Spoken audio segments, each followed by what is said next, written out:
So in the yogic tradition and in other wisdom traditions as well, but we'll talk about the yoga tradition since that's what we're here doing. The goal is to understand the truth. And the truth, and it's, if you could boil it down to the simplest way of understanding, is that which is unchanging.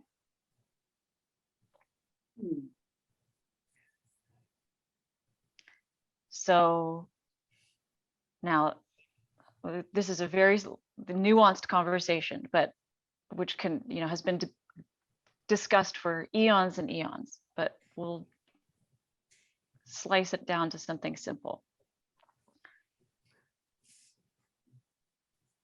Life is constantly changing, right? The conditions of life are constantly changing.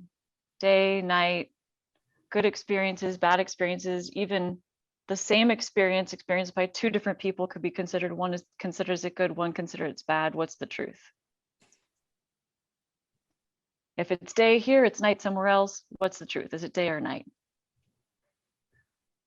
My body is constantly changing. My thoughts are constantly changing. Everything's constantly changing.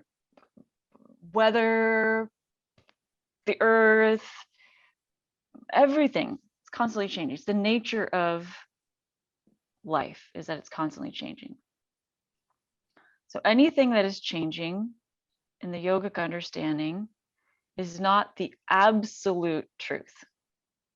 It is true, all this is real, it's all real, and it's all temporary.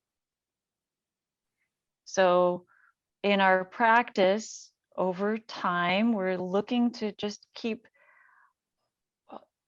like distilling, getting more and more subtle with our understanding of what is it that is unchanging? What is the reality, the real thing, the most real, essential thing?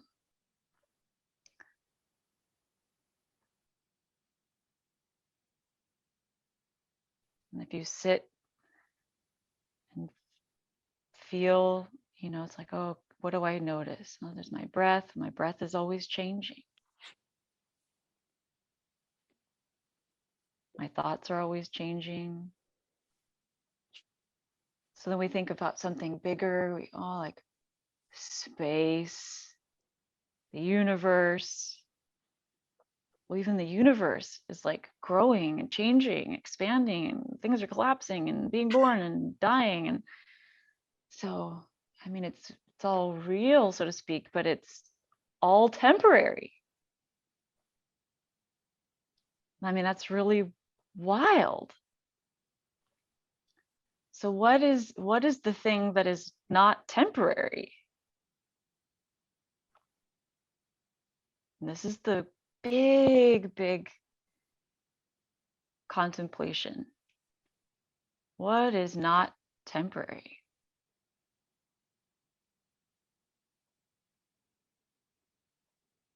And the little trick, the problem with this question is that it's unknowable with our thinking mind, because our thinking mind is also a volatile, temporary thing. It's it's attached to this little temporary body. So what we're asking to know is something that is essentially not fully knowable at this level of understanding. But we try anyway. And what the question does, it's like a Zen koan. It trips you up a little bit. It makes you go, and that's the perfect state of mind, is the not knowing. Where your mind goes and asks, or where your whole being really, let's kind of even start to come out of the thinking mind. We'll come into that place where our whole being goes into a open curiosity. It goes like, well, what what is there that's not temporary? And somewhere inside of that, there's a little flash inside that question, a little boom, a little opening where we start to kind of draw a blank, but also expand to be like, well, there must be something I don't know. And that is that exquisite place where we start to be available to really know. And this is what we learn how to stay with in meditation. And all of our various practices, like our asana practice, this time that we have together that we dedicate, this is about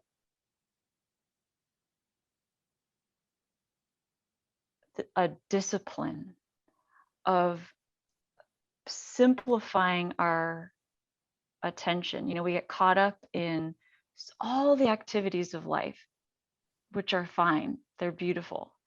And we choose these times to come back to moving our body, moving our breath, simplifying, relaxing all the stories, relaxing our personality, getting away a little bit from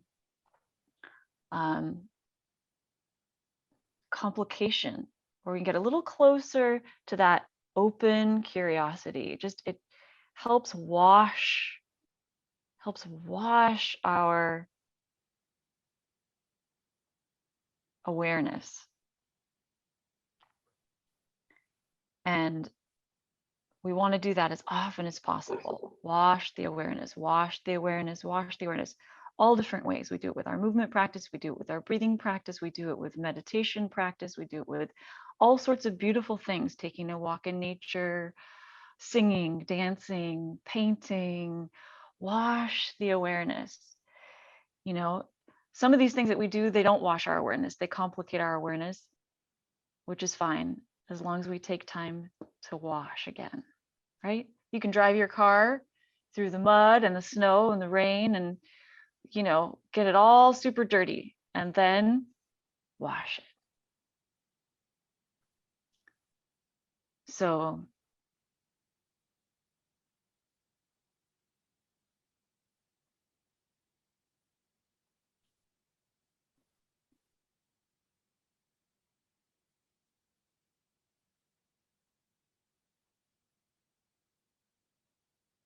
the good always comes alongside the bad, and bad always comes alongside the good, because this is just what life is made out of. All these things that are temporary, and this is life. Even your judgments about things are temporary, because you could change your mind. There's that wonderful story. It's a Chinese proverb. I don't remember the whole thing off the top of my head, but it's like the sun, there's like, it goes, the sun, you know, one day this couple, their boy fell off his horse and broke his leg, and all the townspeople said, "Oh, that's terrible." And the father goes, "We'll see."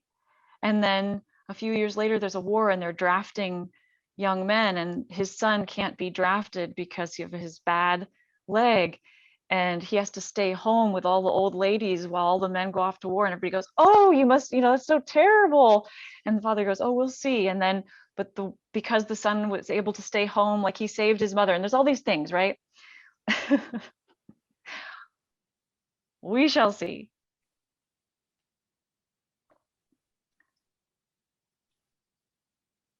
And so as we look forward into a new year,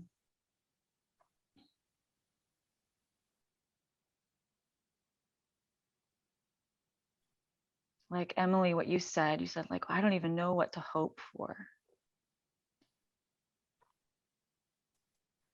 That's actually a really beautiful place to be, because instead of thinking of that as like some of us could think, oh gosh, well, that just seems like, well, sounds like despair. But that's not what it has to be. What you can realize is that we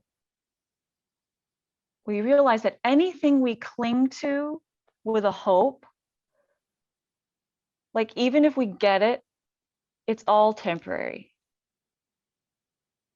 This past 2 years has been like very difficult lessons in this uncertainty, and like, oh, as soon as I cling to something, it falls away. As soon as I cling to something, it falls away. As soon as I can count on something, it falls away. I can't count on anything.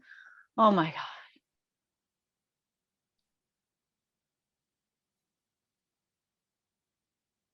And you're right, because it's all temporary. But that's the most beautiful lesson, because what we start to distill into is like, well, what remains if I let go of all reaching out of myself? What remains?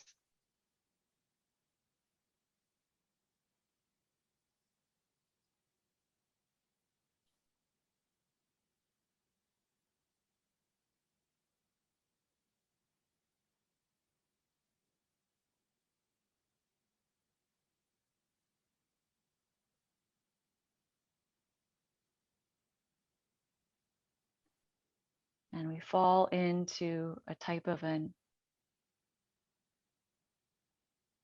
formlessness, a not knowing and also a knowing.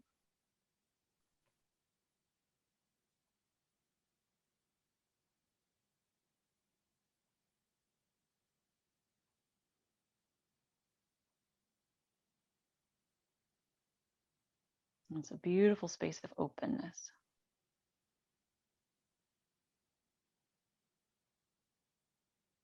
You let go of all clinging. It's actually a perfect freedom.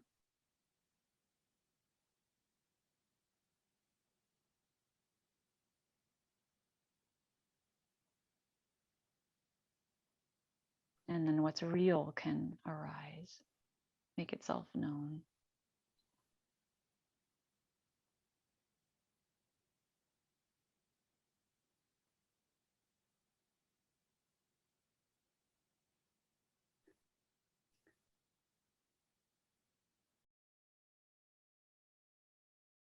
So, with that,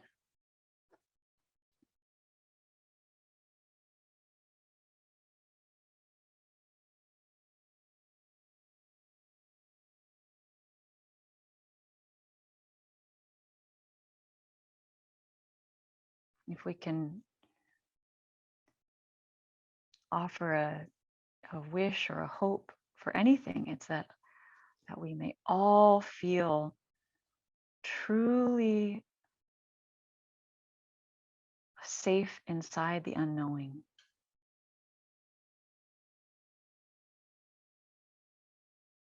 And even to feel safe inside of uncertainty, even when you're getting bashed around by uncertainty,